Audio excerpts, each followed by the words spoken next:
وہ عبادت کے معاملے میں بھی ہے، عبادت جو میں نے ایکسپلین کر دی بندگی کے لحاظ سے۔ تو ایاک نعبدو و ایاک نستعین کا یہ مفہوم ایک جامع مفہوم ہے۔ اور پھر اہدنا الصراط المستقیم، کہ ہمیں سیدھے رستے کی ہدایت نصیب کر۔ وہ صرف یہ نہیں ہے کہ وہ ہمیں سیدھا رستہ دکھا دے، بلکہ اس لفظ کے معنی میں یہ چیز شامل ہے کہ وہ ہمیں اس پہ چلنے کی توفیق عطا فرمائے، ہمیں اس پہ استقامت عطا فرمائے، ہمیں اس پہ جو مشکلات ہیں ان کا مقابلہ کرنے کی ہمت عطا فرمائے۔ صراط الذین انعمت علیہم، وہ لوگ جن پہ اللہ تعالیٰ نے اپنا انعام کیا۔ اس کو قرآن پاک میں دوسری جگہ پہ اللہ تعالیٰ نے بیان کیا کہ انبیاء، شہداء، صالحین ان کے طریقے پہ ہمیں چلائے۔ غیر المغضوب علیہم ولا الضالین، کہ جو نہ مغضوب ہوئے اور نہ گمراہ ہوئے۔ یعنی کہ جس طرح یہود جو ہیں وہ مغضوب ہوئے اپنے حرکتوں کی وجہ سے دین میں، ایک طرح سے جس طرح سے انہوں نے دین سے فرار کے رستے اختیار کیے، جس طرح انبیاء کو قتل کیا، جس طرح سے اور ان کے رویے رہے، اللہ تعالیٰ سے عہد کو توڑا، تو اس طرح مغضوب بھی نہ ہوں۔ اور جس طرح ایک مثال نصارہ کی ہے کہ وہ گمراہ ہوئے، انہوں نے دین میں غلو پیدا کیا، انہوں نے اپنے نبی کو کا درجہ بہت زیادہ بڑھا دیا، انہوں نے بدعات پیدا کی دین میں، تو ہم اس طرح گمراہ بھی نہ ہوں۔ یہ پوری کی پوری ایک جامع سورہ فاتحہ کی ایک، میں نے چاہا کہ شروع کے 5-8 منٹ میں وہ میں آپ کے سامنے رکھ دوں۔ سورہ فلق جو ہے وہ قرآن کی آخری دو صورتوں میں سے ایک ہے، جیسے کہ آپ جانتے ہیں۔ یہ ہجرت کے بعد جب رسول اللہ صلی اللہ علیہ وسلم مدینہ طیبہ میں آئے، تو آپ جانتے ہیں کہ وہاں پہ یہود و قریش جو تھے موجود تھے، اور ذریت ابلیس کے سب شیاطین جن و انس جو تھے، ان میں جنات بھی اور انسان بھی۔ اور یہود چونکہ ان چیزوں میں زیادہ غلطان تھے کہ وہ جنات سے اس طرح کے کاموں کی، جادو اور جو ساحری ہے اس طرح کے کاموں کی مدد بھی لیتے تھے، تو آپ کی دعوت کو کامیابی سے ہمکنار ہوتے دیکھ کر آپ پر حملہ آور ہونے کی تیاری کر رہے تھے۔ یعنی یہ وہ لمحہ ہے جس وقت یہ سب چیزیں چل رہی تھی۔ اس میں مخاطب جو ہیں وہ بنیادی طور پہ رسول اللہ صلی اللہ علیہ وسلم ہیں۔ ان دونوں صورتوں کے مخاطب جو ہیں وہ بنیادی طور پہ رسول اللہ صلی اللہ علیہ وسلم ہیں۔ تو یہ دونوں صورتیں، آج جیسا کہ ہم نے پہلے بھی کئی دفعہ دیکھا کہ قرآن میں صورتیں جوڑوں کی شکل میں ہیں۔ یعنی سورہ بقرہ اور آل عمران جو ہے وہ جوڑوں کی شکل میں، کیونکہ بقرہ میں یہود پہ اتمام حجت ہے، اور آل عمران میں نصارہ پہ اتمام حجت ہے۔ اسی طرح باقی تمام صورتیں بھی جوڑوں کی شکل میں ہیں، اور آخری یہ دو صورتیں بھی، اسی لیے ان کو موضتین کہا جاتا ہے۔ تو بنیادی طور پہ ان کا جو موضوع ہے وہ یہ ہے کہ رسول اللہ صلی اللہ علیہ وسلم کو یہ تلقین کی ہے کہ اپنی اور اپنے مشن کی حفاظت کے لیے آپ اس دنیا کی تمام آفتوں اور تمام مخلوقات کے شر سے اپنے پروردگار کی پناہ مانگیں۔ جو ان کا مشن تھا اس کی حفاظت کے لیے، اور اس لیے کہ تنہا وہی ہے جو ان سب آفات و شرور سے انسان کو فی الواقع پناہ دے سکتا ہے۔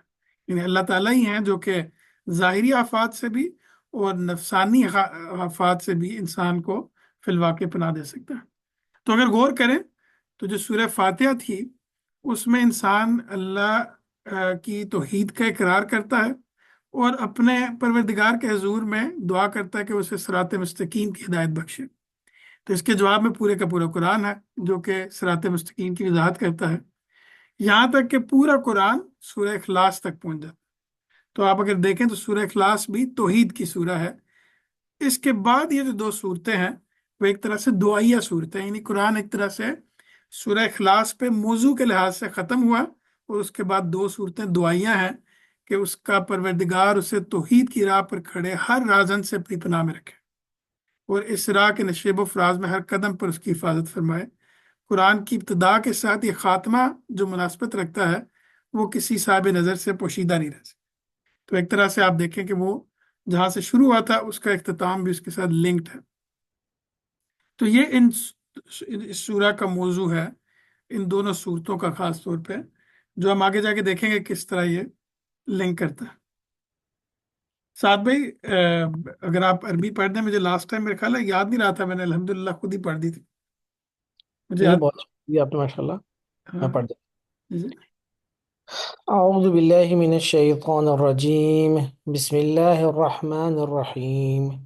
قل اعوذ برب الفلق من شر ما خلق ومن شر غاسق إذا وقب، ومن شر النفاثات في العقد، ومن شر حاسد إذا حسد۔ جزاک اللہ۔ تم دعا کرو اے پیغمبر کہ میں اس پروردگار کی پناہ مانگتا ہوں جو نمودار کرنے والا ہے ہر اس چیز کے شر سے جو اس نے پیدا کی ہے، خاص کر اندھیرے کے شر سے جب وہ چھا جائے، اور گرہوں پر پھونکنے والوں کے شر سے، اور ہر حاسد کے شر سے جب وہ حسد حسد کرے۔ تو یہ اس کا ترجمہ میں نے آپ کے سامنے رکھ دیا۔ انشاءاللہ ہم اس کو سٹیپ بائی سٹیپ آگے لے کے چلیں گے جہاں تک انشاءاللہ آج تک ختم کر سکے ہم۔ کل اعوذ برب الفلق، اس میں سب سے پہلی چیز تو یہ ہمیں دیکھنی ہے کہ اس میں پناہ مانگی گئی ہے۔ تو پناہ مانگنے کے فعل میں کون سے تین اجزاء ہوتے ہیں؟ اس میں سب سے پہلا فعل جو وہ پناہ مانگنا ہے اٹ سیلف، کہ انسان جب پناہ مانگتا ہے تو اس کا کیا مطلب ہے؟ پناہ مانگنے سے مراد کسی چیز سے خوف محسوس کر کے اپنے آپ کو اس سے بچانے کے لیے کسی دوسرے کی حفاظت میں جانا ہے۔ مثال کے طور پہ اگر ارد گرد فائرنگ ہو رہی ہے تو انسان کسی دیوار کی اوٹ میں دیوار کی پناہ میں بیٹھ جائے گا، یا مثال کے طور پہ اگر بہت دھوپ ہے تو درخت کی پناہ میں بیٹھ جائے گا۔ تو اصل میں کسی چیز سے خوف یا تردد محسوس کر کے کسی دوسری چیز کی حفاظت میں جانا، یا اس کی آڑ لینا، یا اس سے لپٹ جانا، یا اس کے سائے میں چلے جانا، یہ پناہ مانگنا ہے۔ اس میں دوسری جو لازمی جز ہے وہ ہے پناہ مانگنے والا، یعنی جو انسان ہے اس اس کیس میں بہرحال وہی شخص ہوتا ہے جو محسوس کرتا ہے کہ جس چیز سے وہ ڈر رہا ہے اس کا مقابلہ وہ خود نہیں کر سکے گا، یعنی اس کے پاس کوئی ایسے وہ خود نہیں کر سکتا اس سے مقابلہ، بلکہ وہ اس کا حاجت مند ہے کہ اس سے بچنے کے لیے دوسرے کی پناہ لے۔ تو یہ دوسرا پہلو ہے اس کا، پناہ مانگنے والا۔ اور اب وہ ہے جس کی پناہ مانگی جا رہی ہے وہ یقیناً وہ ہوگا جو کہ اتنا مضبوط ہو کہ وہ پناہ دے سکے۔ وہ لازماً کوئی ایسا ہی شخص یا وجود ہوتا ہے جس کے متعلق پناہ لینے والا یہ سمجھتا ہے کہ اس خوفناک چیز سے وہی اس کو بچا سکتا ہے۔ تو جب بھی پناہ مانگی جاتی ہے تو اس میں یہ تینوں پہلو جو ہیں وہ پیش نظر رہتے ہیں۔ تو تم دعا کرو اے پیغمبر کہ میں اس پروردگار کی پناہ مانگتا ہوں جو نمودار کرنے والا ہے۔ اس کا مطلب یہ ہوا کہ اس میں پناہ مانگنے والے ہم ہیں، یا اگر سورہ کے مخاطب کے لحاظ سے دیکھیں تو رسول اللہ صلی اللہ علیہ وسلم کو کہا گیا کہ وہ پناہ مانگیں۔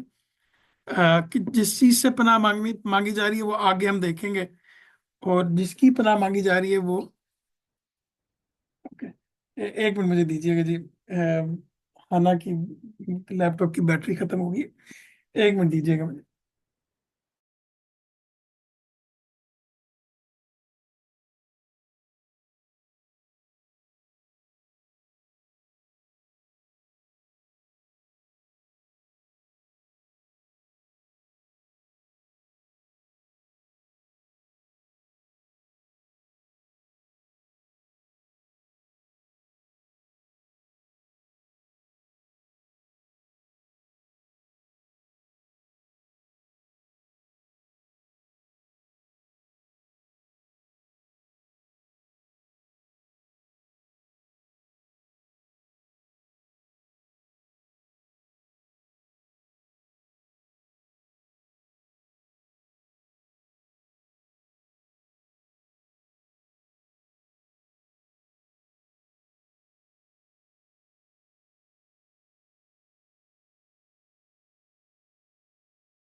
معذرت کے ساتھ جی مجھے جانا پڑا ایک منٹ کے لیے۔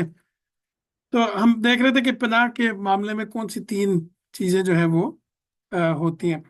اس میں اب ہم آگے چلتے ہیں کہ پناہ مانگنا جو ہے اس کی ایک قسم تو وہ ہے جو فزیکل جو قوانین ہیں ان کے مطابق جو ہمارے عالم اسباب دنیا کے اندر کسی محسوس مادی چیز یا شخص یا طاقت سے حاصل کی جاتی ہے، یعنی جو ہماری دنیا کے اندر عالم اسباب میں جو قوانین طبعی کے مطابق جو فزیکل لاز ہیں ان کے تحت جو چیزیں ہمارے ارد گرد ہیں ان سے جب ہم پناہ مانگتے ہیں اس کی ایک قسم یہ ہے، مثلا دشمن کے حملے سے، گولیوں کی بچھاڑ سے، کسی خندق میں چھپ جانا، یا کسی دیوار کی آڑ لینا، یا کسی ظالم قوم، انسان یا حکومت سے پناہ مانگنا، یہ تمام کی تمام چیزیں ایک قسم ہے۔